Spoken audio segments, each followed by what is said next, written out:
Very good evening to each and every one of you. Wherever you're joining us from tonight, our apologies, folks. Our apologies. We started late. So many challenges we have behind the scenes. We almost pulled the plug on the whole thing.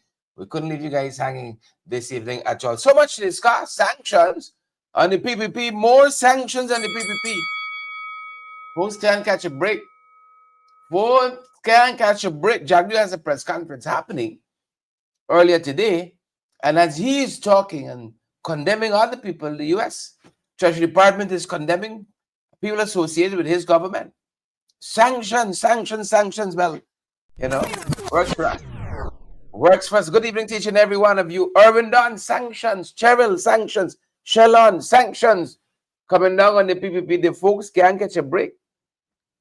You can't catch a break. And look, before this political cycle is finished, you will see some more. And then they'll start complaining to the Americans that they're interfering in their elections. Watch and see. You gotta watch. You will see some more sanctions coming down. Senior members of this government, senior members of this administration, Natasha Powys. You'll see more sanctions being leveled, and then you'll hear all the excuses. Oh, it's not really us. Well, it's who? It's who, folks? This is this very topsy-turvy political season that we're dealing with. I said topsy-turvy. Right? If you only blink too long, you miss like 3 weeks. Please and thank you. But these are all the things that are happening, folks. It's a lot. Let's start with the opener. Something to open your palate so you can digest this dinner properly. Good to have all of you on the live. Wherever you're joining us from tonight, we got Rajin and Elizabeth, we got Sean, we got Iban, we got Warnella joining us. Good evening to all of you. Forgive us if we missed your name, but grateful to have all of you. Fantastic folks on the live tonight. Once you're dealing with Guyana, Elizabeth, once you come into 592, those of you who live in the diaspora, once you come, yep. What can I tell you all? It is what it is. It is what it is. You see this RSS bill? That's the opening tonight. And I'm going to come with all this confabulation on this RSS. Integrating this regional security, giving it cover under local legislation so they can operate hopefully effectively and efficiently. But folks, you know who know the whole thing? Manzo Walton is here. Manzo know the whole thing, top to bottom. Take a look, folks, and take a listen. The opener. Guyana became a member of the Regional Security System in 2022. This entity came into existence when 4 members of the Organization of Eastern Caribbean States formed this alliance. Since then, it has expanded to include other CARICOM countries. Attorney General Anil Nandlal said that, among other things, the bill establishes a collective security alliance of Caribbean nations. It also provides a legal framework to strengthen the Guyana regional cooperation on matters of defense. In light of the RSS success and its quite unique position as the sole regional security organization with the responsibility and expertise in coordinating joint combined operations in response to threats to national and regional security, the RSS was formally assigned these responsibilities on behalf of CARICOM under the Treaty on Security Assistance. Guyana had cause to seek the services of the RSS to help investigate the deaths of the Henry brothers. It was considered an independent investigative body. The Honorable Attorney General concluded his presentation by referencing a number of cases in which the RSS has been involved in Guyana. And so the people of Guyana are very familiar with the RSS, because this institution has been called upon on a number of occasions to conduct what the people of Guyana believe to be independent investigation. That was Member of Parliament Amanzo Walton Desir. She said that the government told the nation that the RSS was independent. The suggestion of independence to the onlooker, to the average listener, suggests some form of neutral outside oversight. And this bill says to us very clearly that that is not the case. She said that the RSS has never been an independent investigative agency. It is there to lend support, to augment capacity. Under this treaty, which is annexed to this bill, the RSS does not have any legal authority to operate outside of and above the local institution. So when deployed, the RSS officers remain bound by the law of the host state. They do not possess autonomous investigative powers. So when we say to the people of Guyana that they're coming here to do independent investigations, suggesting that they have the ability to investigate the Guyana Police Force, for example, it is misleading.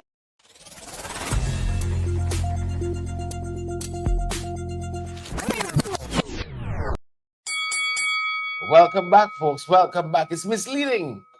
It is misleading, and I'm happy man who understands these issues and able to edify us, walk us through them. It's a lot this political season, folks. You're all in for some surprises, you know. Plenty surprises. You all able? You're sure you're able? Good folks, you're all sure. We got a lot to deal with. It's a lot. Plenty enough. A lot to deal with. Tis the season. Election 2025. And I saw the press conference of the vice president today. Saw him there putting on a brave face. You know, you gotta do what you gotta do. Gotta do what you gotta do. Put it on. Trying at least. French crapo. Putting on a brave face. Wherever you're joining us from tonight, I'm happy that you guys are here. Julie G is here. Claudine LaRose. Asquith is here. Kevin Passad and all of you beautiful folks, wherever you're joining us from. Whichever part of this country you're joining us from, you're at home. And those of you who are abroad who are tuning into, we're happy. Let me give myself some space. Happy to have all of you all here. Andrew's on the live this evening. I see Andrea is here too. Rena and Evan. Good to have you. Dali Anderson. Great to have you on the live as well, folks. Share the live. Guyana decides 2025. It's going to be a big year. However you look at it, it's going to be a big year. I heard them saying in that press conference this afternoon that they're looking for a 60%, of the electorate to vote for them. All right. When last y'all do 60%, Even when Jack Dio was president, you never get 60% turnout. 60% of the votes for Jack Dio. You get it now? Or wishful thinking? Wishful thinking. Renwick and Tessa and all the other folks who are joining us. We're happy and delighted to have all of y'all here. But them boys can't catch a break. Because no more than he is blowing his trumpet, all the things that they're doing and they buying out and who take him buy out and who selling out and who they're buying out and who take him buy out. Talking all of that. Sanctions are raining down. It was just another day. Just another day of the PPP, folks. As my aunt says, pressure bust pipe. And my Elizabeth advice, pressure bust pipe. Pressure make water go uphill. Oswin, Natasha Brister, Eon and Mandy and Odessa, Farm and all the others joining us. Pressure make water go uphill. Saw this fellow there this afternoon. Talking a whole bunch of stuff. It's like, what? This election cycle, 2025, this has been a time of certain disclosures, right? Certain disclosures. For instance, you all remember when Prime Minister Modi was here? What was the certain disclosure, Natasha? Ganesh Mahi Paul. What was the certain disclosure?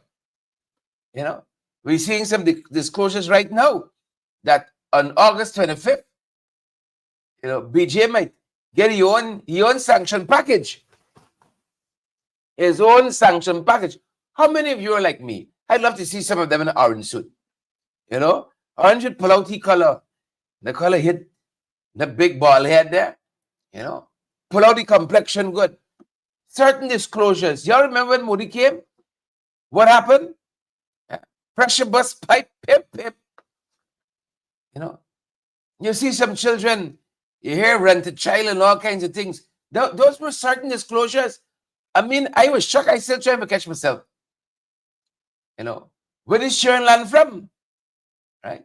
Usually, I understand if people, don't want the children to get caught up in public and for safety and security and so on. I fly out all of my children, for safety and security. You keep your children back from politics.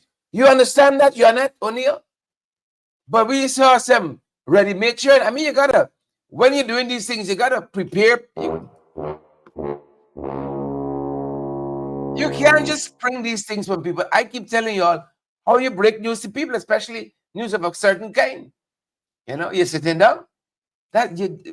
When somebody asks me sitting down, Andrew, we're coming down.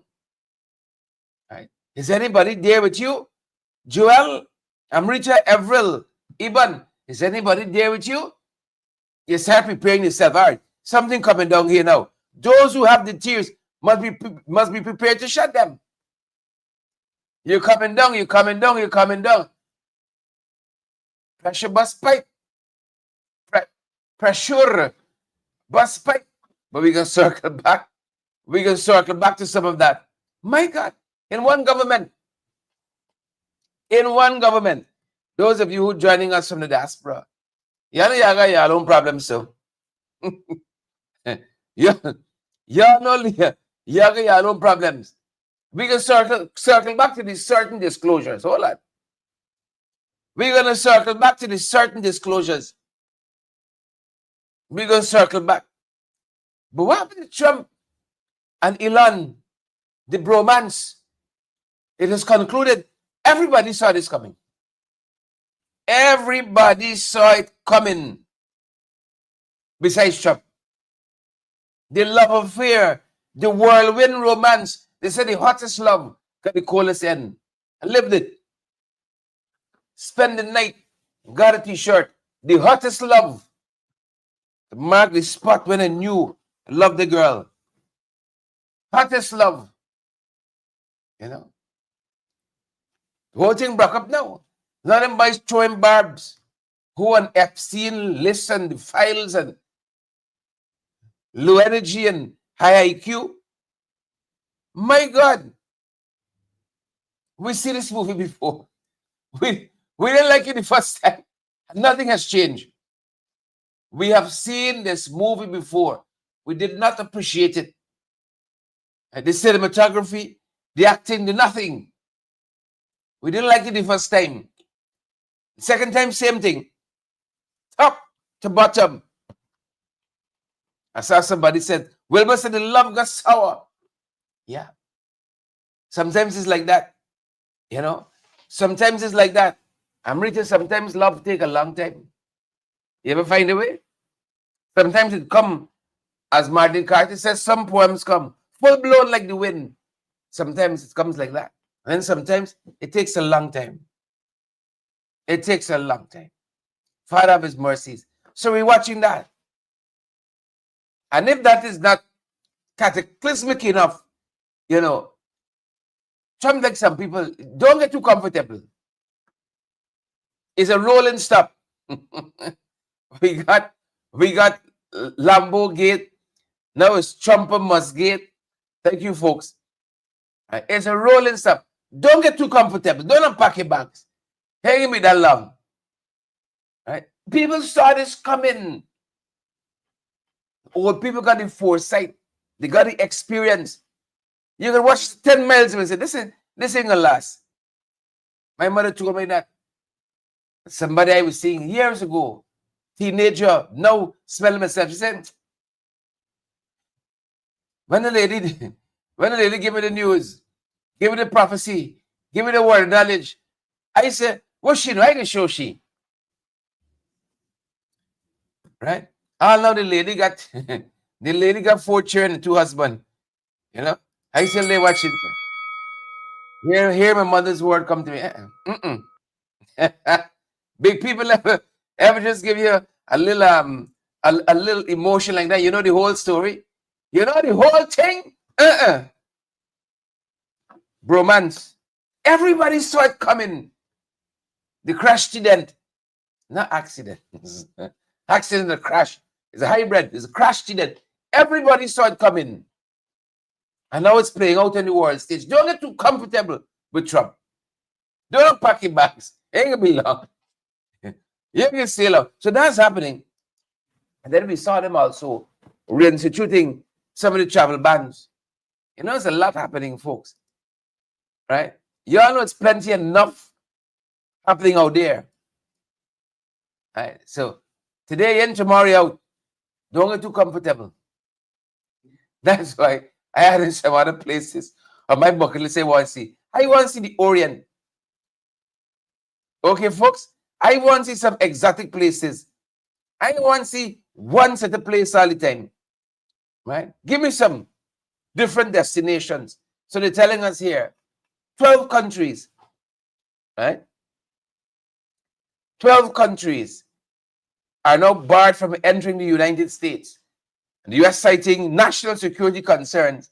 The ban takes effect on the 9th of June, so you gotta go and come quick. Right? And targeted nationals includes Afghanistan, Iran, Myanmar, Somalia, Yemen is here too.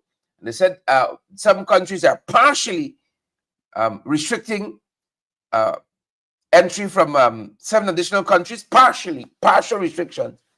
From countries like Cuba, Guyana, I see Venezuela, Cuba, Venezuela, and Laos. Is that how it's pronounced? I almost said Lagos. And here it is, the Trump administration here emphasizing the need to block individuals from nations that allegedly fail to adequately verify travelers' identities and harbor terrorist threats. So there's a lot happening. You got these restrictions, travel restrictions happening, and then you got the bromance that has come to an end. Yep. What a tortured soul Trump is. But everything is for time. If it's one thing we know, good folks, everything is for time. And it seems more the norm than the exception. Right? Then long time gone, short time come. And then with short time hotel. Long time gone, short time now. Now it's short time.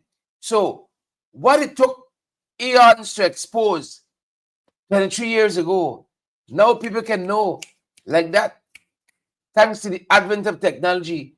And you see this feedback in real time that this administration at home here in Guyana, they can't seem to get accustomed to.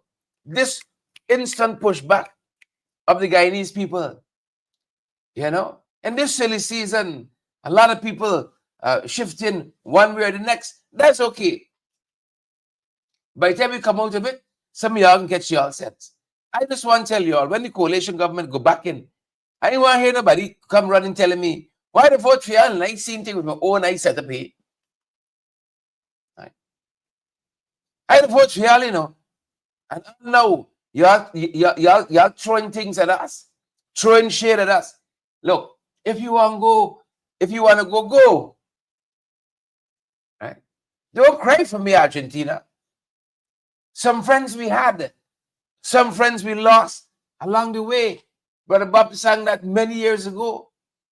And that's as relevant as it was then now. Some friends we had is the kind of maturity we got for whatever life throws at us.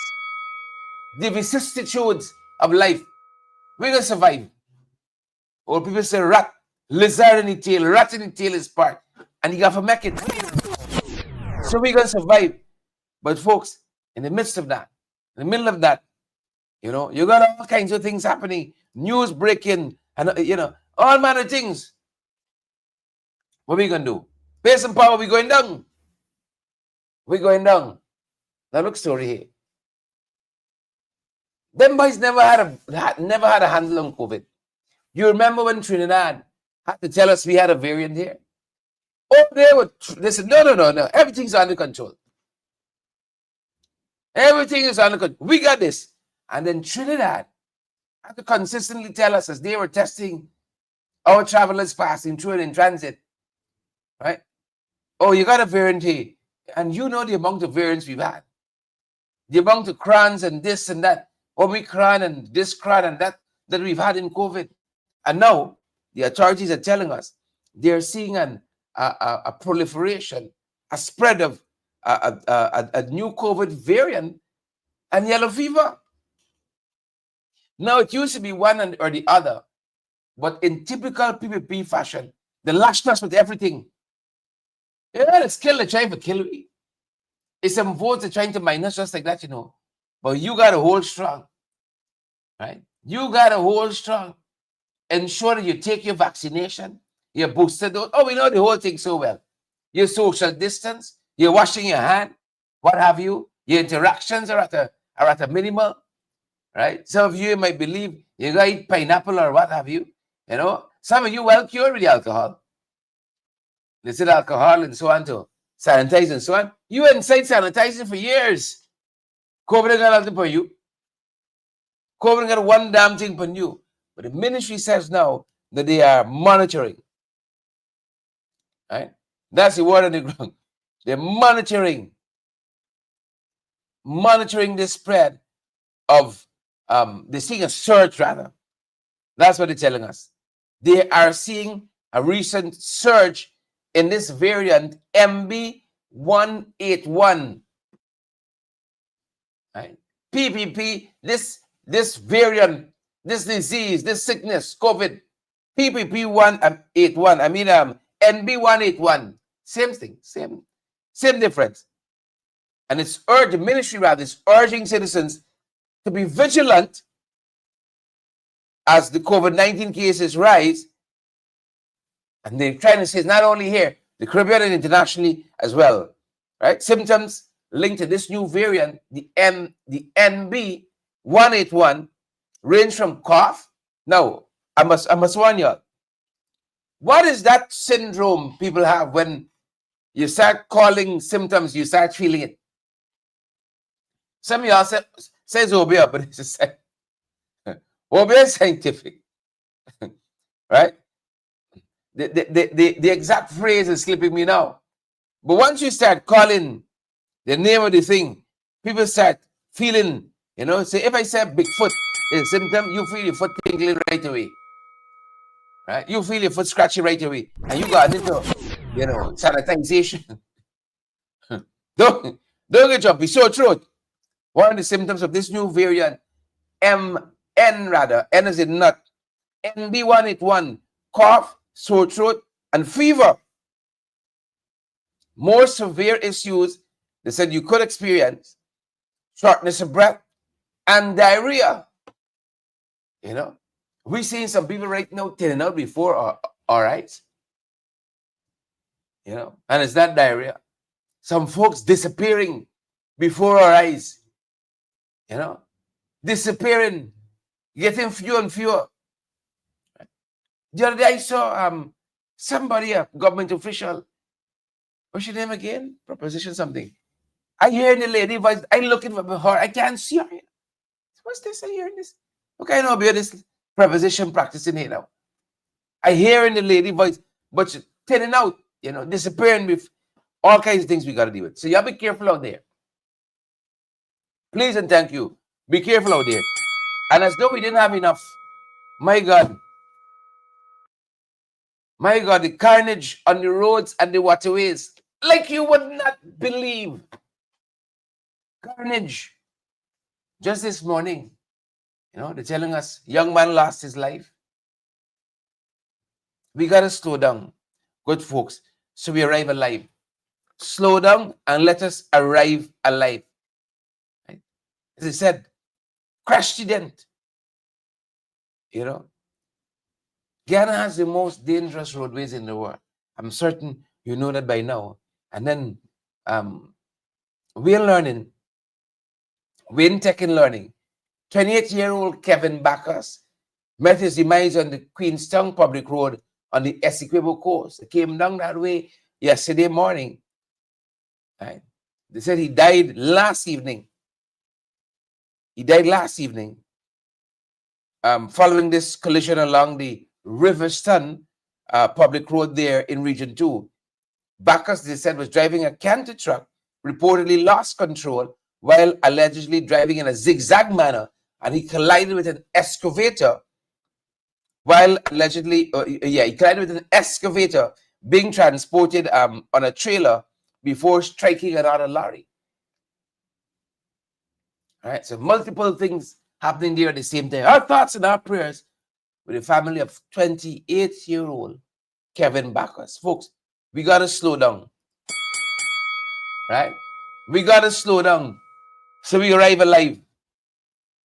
Please and thank you. Slow down. Our thoughts and prayers with the Bacchuses there in Essequibo. And then this GECOM thing, my God. Them boys setting up the whole thing. Tomorrow on our morning show, we'll talk about some of the legislation that they've passed. And you can connect the dots for yourself and see how this whole thing is set up.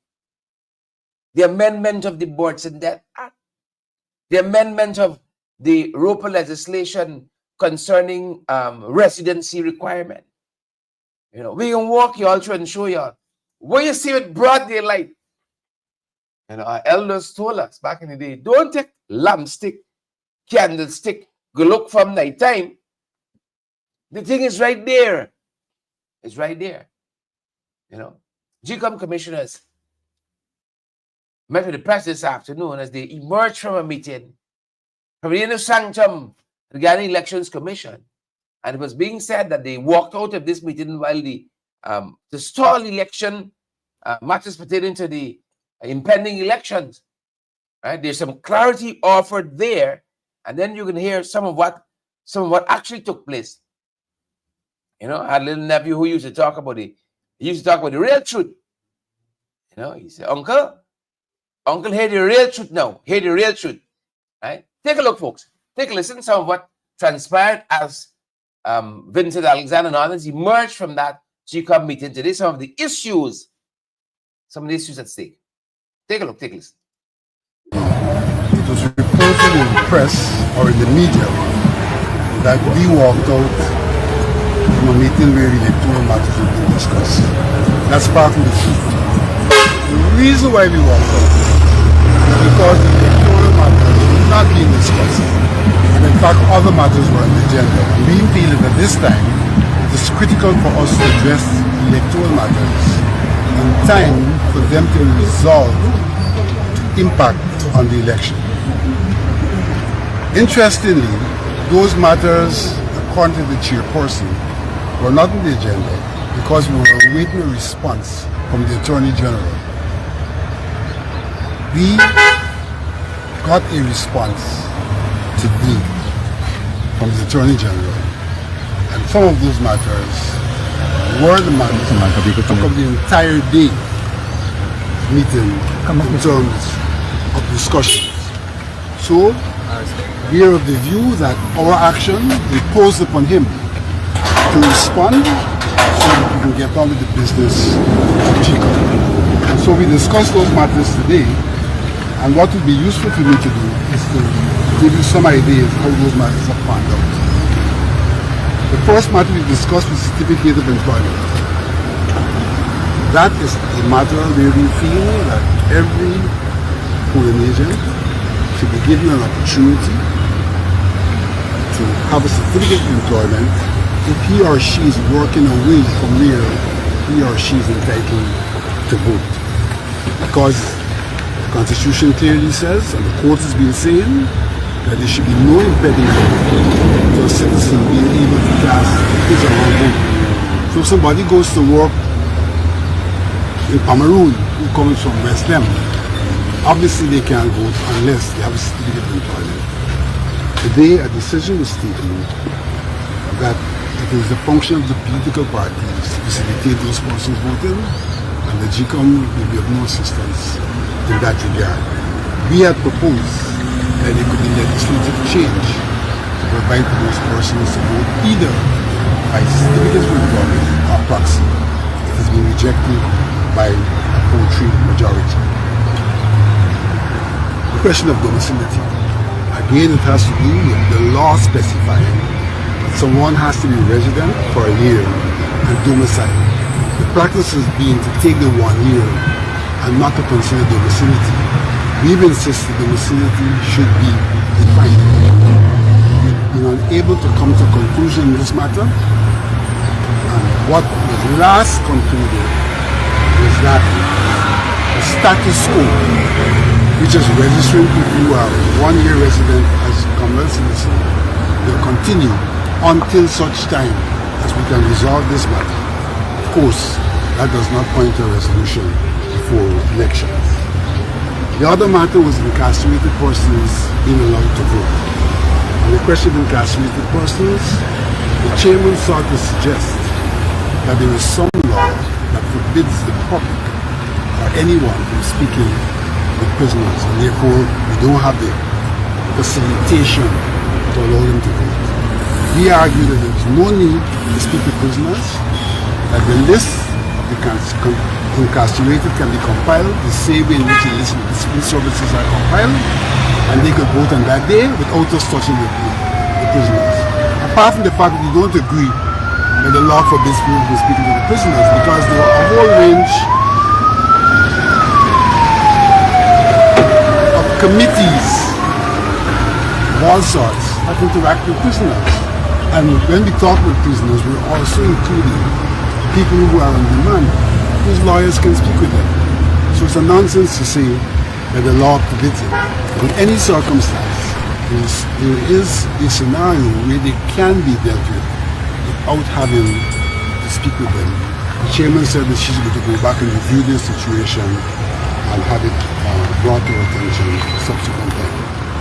All right, so that is some of what Vincent Alexander, Commissioner Vincent Alexander, said there today outside of the GECOM, the Guyana Elections Commission, as they emerge out of that meeting. So a lot of unfinished business there, and more questions than answer. And how are we going to get valid and credible results out of a situation like that? How? You all tell me how. I sit at your feet. I bow at your wisdom. How are we going to get it? So many unresolved issues. Could you imagine, folks, all of those recommendations that have been made by those international stakeholders, international observer missions, all those recommendations, none have saw the light of day. Absolutely none.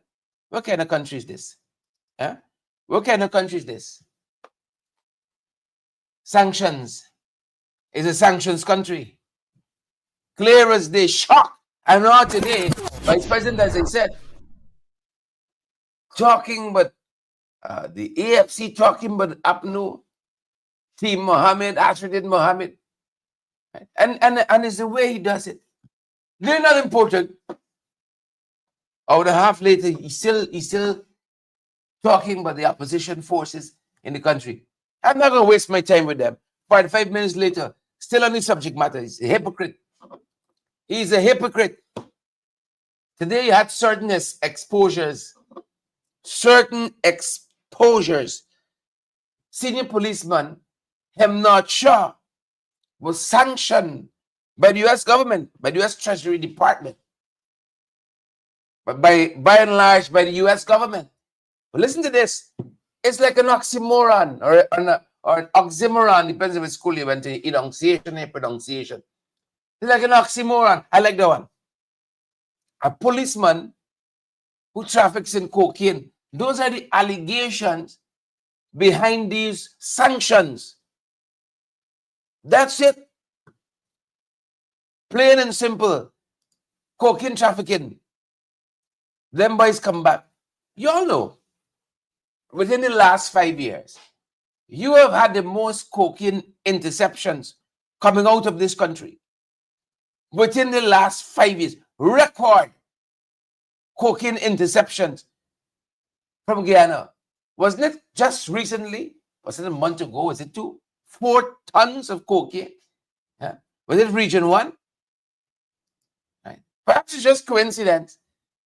When we were in Mabaruma recently, we were talking to folks on the ground and we heard that the thing comes along there, but it goes to PK, the sub-region, Port Kaituma.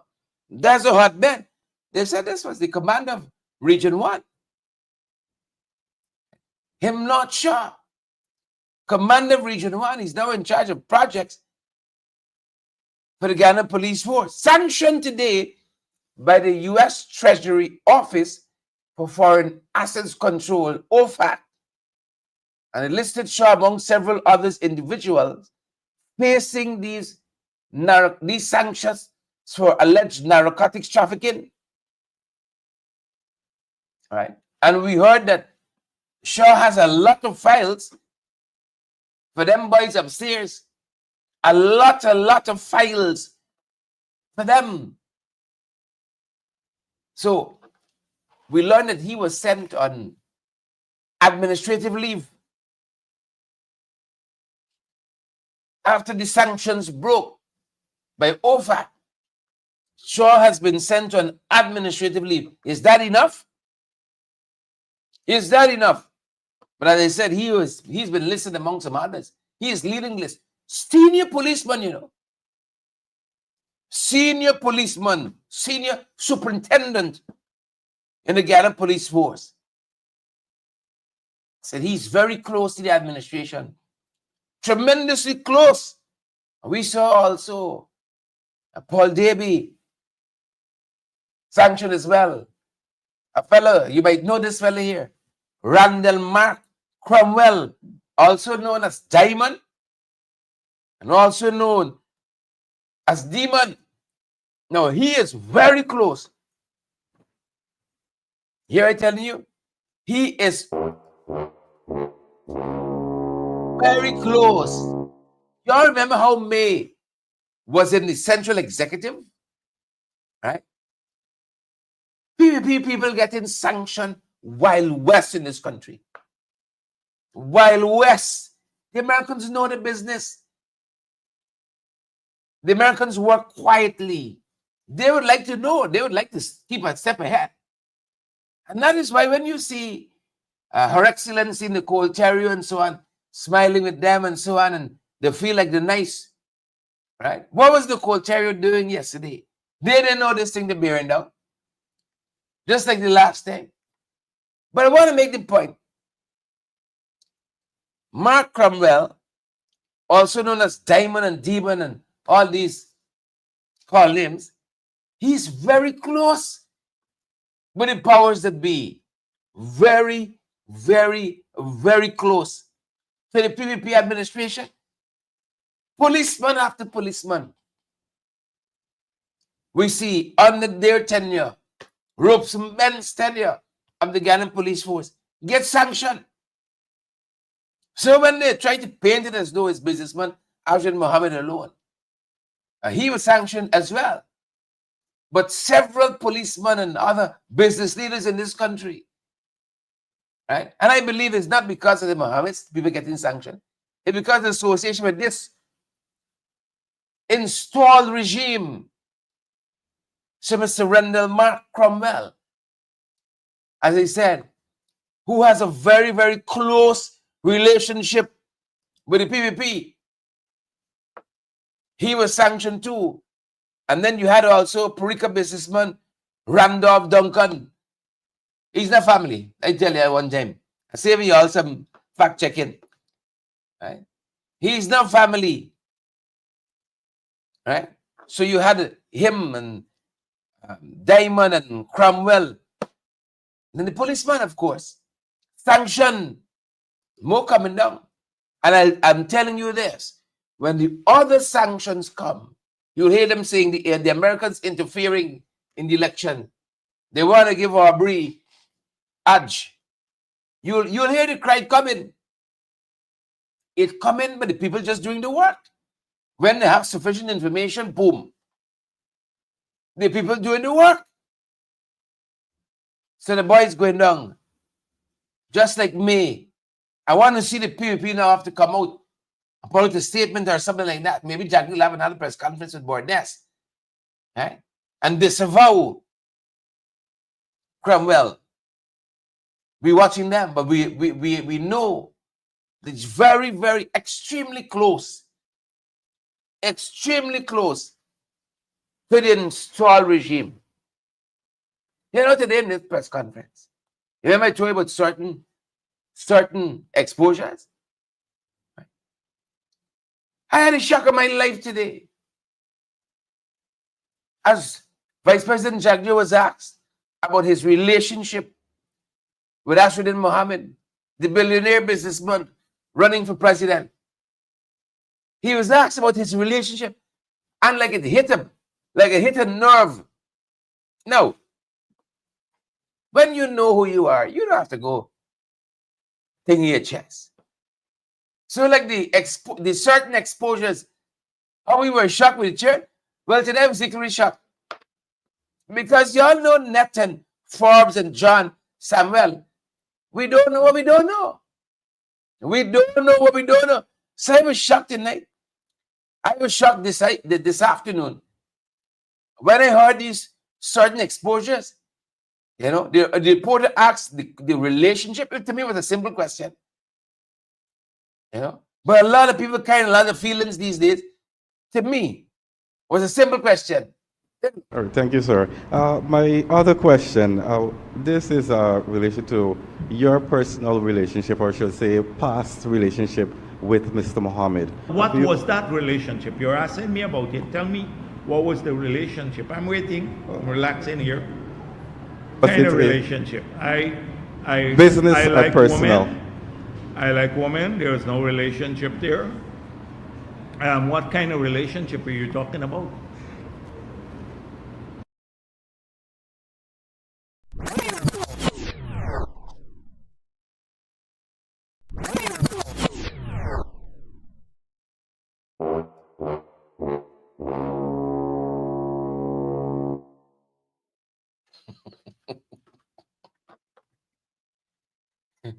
Yeah, that's true. A strange answer to a question. Yeah? That's like you remember Auntie Saki, the racist from back. When Auntie Saki said, you know when you brace a racist a car and say, I got black friends.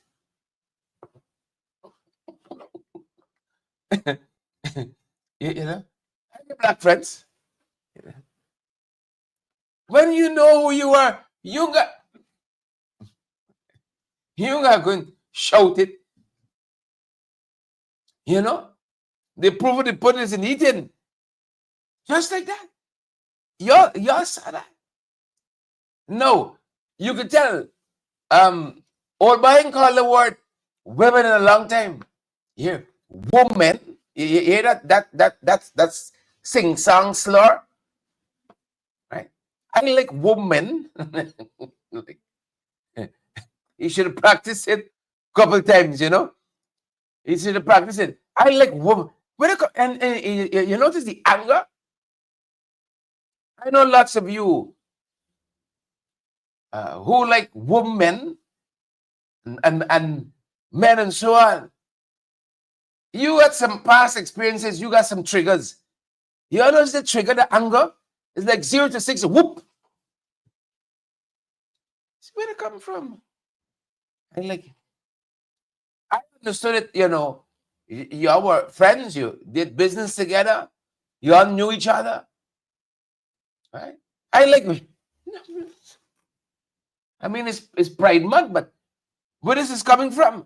All right, thank you, sir. My other question, this is relation to your personal relationship, or should I say past relationship with Mr. Mohammed. What was that relationship? You're asking me about it. Tell me, what was the relationship? I'm waiting. I'm relaxing here. Kind of relationship. Business I or like personal? Women. I like women. There is no relationship there. What kind of relationship are you talking about?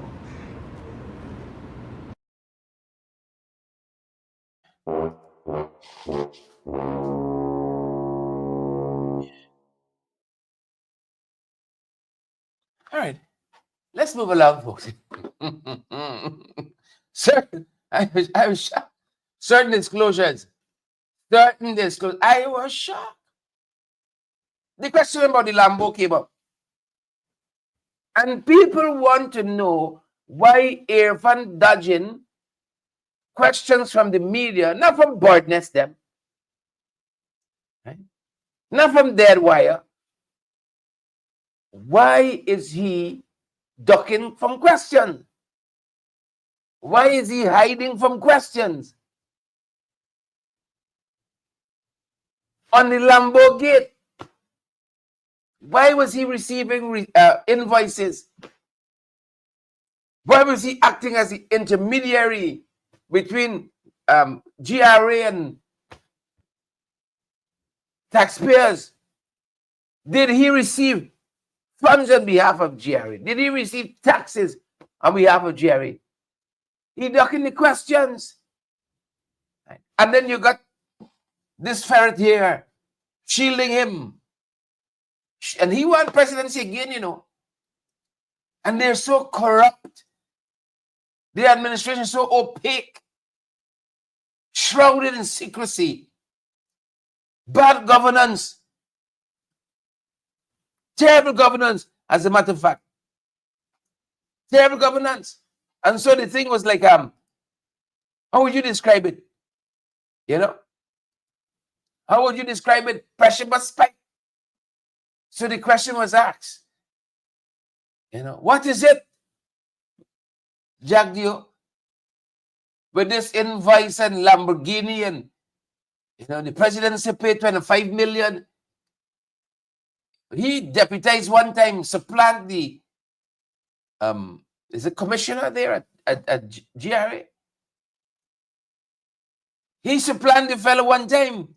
Here's Jagdio, the Lambo gate, the Lambo controversy. The president will not get into the trench with a man of... Hold on. Trench crapo don't get in the trench. A trench crapo don't get in the trench. What are you telling me here? Sorry for interrupting you. The president will not get into the trench with a man of low integrity and a man who is sanctioned by the US for smuggling 10,000 kilograms of gold that the US said they have a mountain load of evidence for, and that refuses to answer that question truthfully. Is not given an answer to the Starbuck News. I didn't see Starbuck News or any of the media hounding him every day, calling him and say, how come? Call him and say, what about the 10,000 kilogram? Nothing there. What about the 11 billion evaded? Nothing of that sort. He doesn't give answers. He sidesteps the issue all the time. And then he keeps saying he paid $75,000 for the Lamborghini in the face of the US government supplying an invoice, the Treasury Department of the United States of America supplying an invoice for $695,000. And he told an influencer that he paid $1 million US and it's on camera. How come you want to ask Ali about this? Why don't you ask him? This is a big cover-up. It's a cover-up by the mainstream media because they somehow believe that he is going to assist APNU. It's a cover-up. And this is it. This is the guy refuses to answer the key questions before he lies about them. And not just refuses, he lies about them. And we just take the lies. The President Ali must now respond to the lies.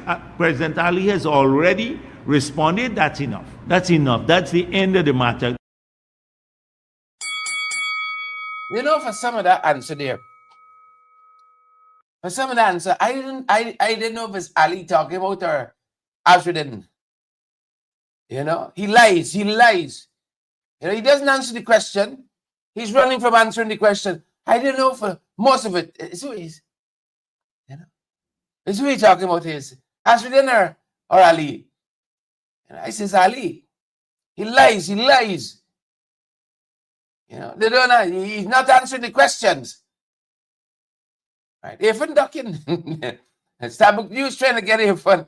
Kaicho trying to get here fun. Village Voice trying to get here fun. It's a mainstream. The mainstream media trying to cover up Azruddin's alleged wrongdoing. I ain't trying to cover up nothing. We're talking about. I ain't trying to cover up a damn thing. I ain't trying to cover up a damn thing. No one cares to pass me. Don't do it.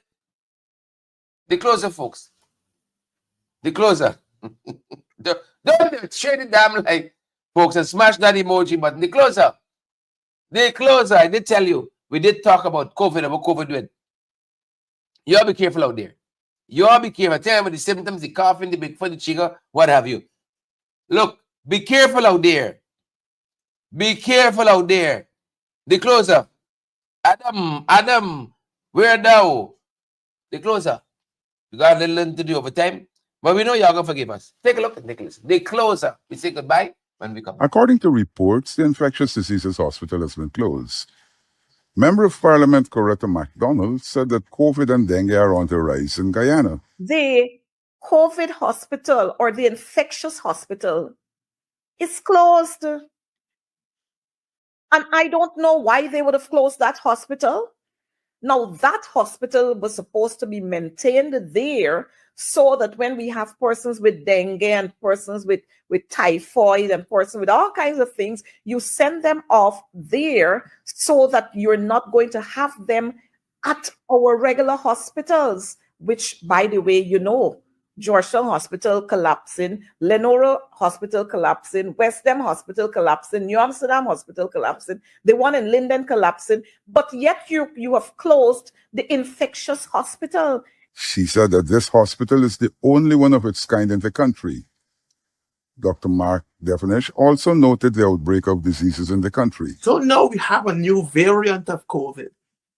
And Dr. Doolittle has done what he always do, hasn't done anything at all. Effectively, if you have a new variant coming out, what Dr. Frank Anthony should have actually been doing is to try to gather up the high-risk patients, those patients who are on chemotherapy, those HIV positive patients, pregnant patients, identify the high-risk patient, and essentially vaccinate those high-risk patients, because when the new variant comes, the new variant wouldn't affect the able-bodied person. MacDonald told the podcast that elsewhere where COVID is on the rise, people are putting systems in place. And the thing is, people are moving all the time in and out of Guyana. Persons are coming from Canada, they're coming from the US, they're coming from Brazil, they're coming from Venezuela, they're coming from other parts in the Caribbean. And we hear every time these good-for-nothing people just sit here and they wait for things to happen, and then they will come to tell you, I hope they got some of that $58 billion that they just got from Parliament. I hope they got something stashed in a corner.